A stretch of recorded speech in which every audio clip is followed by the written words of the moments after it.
Yesterday we recorded our service with the OBSBOT Tail2, in addition to the OBSBOT Talent as our control device. And I just wanted to report that the OBSBOT Tail2 looks to be an incredible setup for House of Worship live streaming.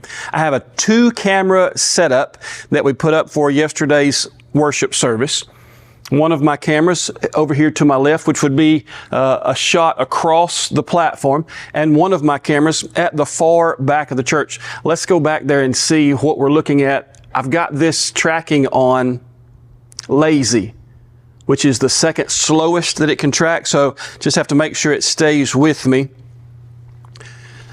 So my normal streaming setup is above there, but I put the OBSBOT Tail2 here and was able to zoom into my pulpit shot just using 10 times on the zoom. Now it's a 5 times optical zoom, and then it has digital zoom past that. So I know I was in the digital zoom, but as you can see from the footage that I pulled from yesterday's recording, that 10 times is a fantastic shot for as close as I want to be zoomed in for while I'm preaching. So up here on the platform,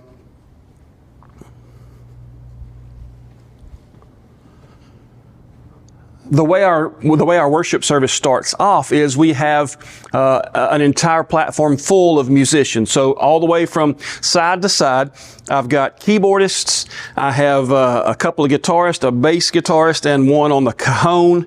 And so this space is full. And so what I want to do with the back camera is be able to have a shot that takes the entire platform here. And then after a few songs of that, then our keyboardists actually vacate the stage, and we just do guitars and cajon after that. And so I want to be able to take that same shot and bring it in just a little bit, punch in, kind of like this shot is here, so that the rest of our worship set can be done a little bit zoomed in. And then finally, when it comes time for the message, then we go ahead and use that third preset on my remote here, and I give myself just about this much space. Now, I don't turn tracking on whenever I'm doing this for a worship service.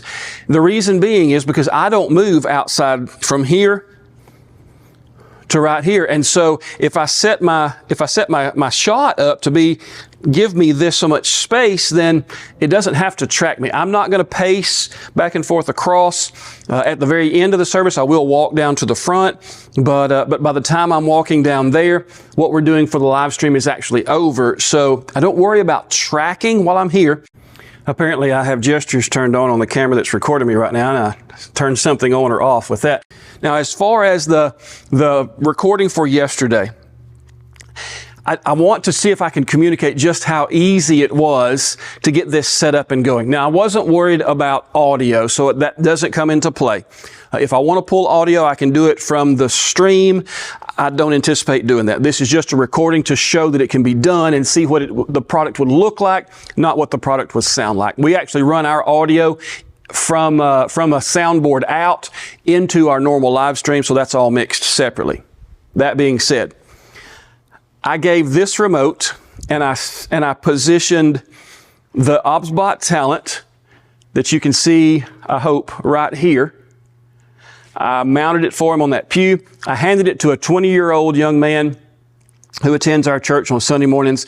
I said, would you mind running the recording of these cameras for this one? He had never messed with these cameras before. He had never messed with the OBSBOT Talent before. He had never had to use this remote before.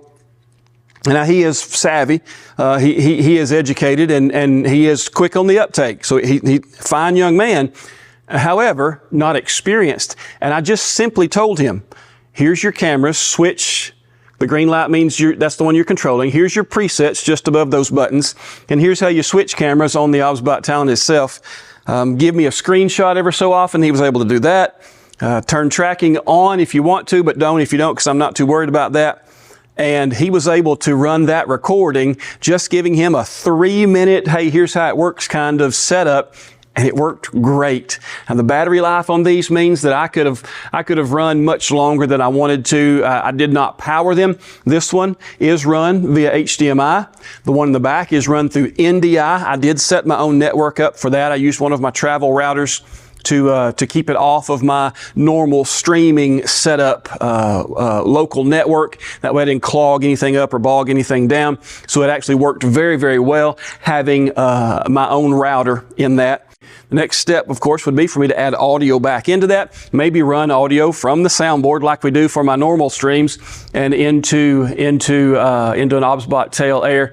I could do that wirelessly through what I have here. I could run out of the soundboard into a wireless transmitter, put the receiver on the camera, and I would have audio that was mixed just like that. So if anybody's wondering if the OBSBOT Tail 2 is going to be a good solution for churches, I believe that it is. It has enough optical zoom. Like I said, 10 times for my punched in pulpit shot, which is 5 of the optical and then 2 times digital. On that 4K sensor, I've still got a very clear shot. I did notice that my back camera and my side camera, I didn't have the same color profile exactly because I was a little richer on the back camera and I was a little bit more true to life, or maybe even a little bit washed out on the side camera. My colors weren't as vibrant, is what I'm trying to say.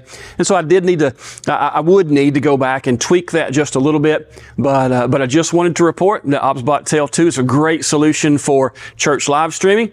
Have you done it for yourself? Are you a church media person that's looked at the OBSBOT Tail 2 and wondered, or have you pulled the trigger and you're trying to use one? Let me know in the comments what you think here.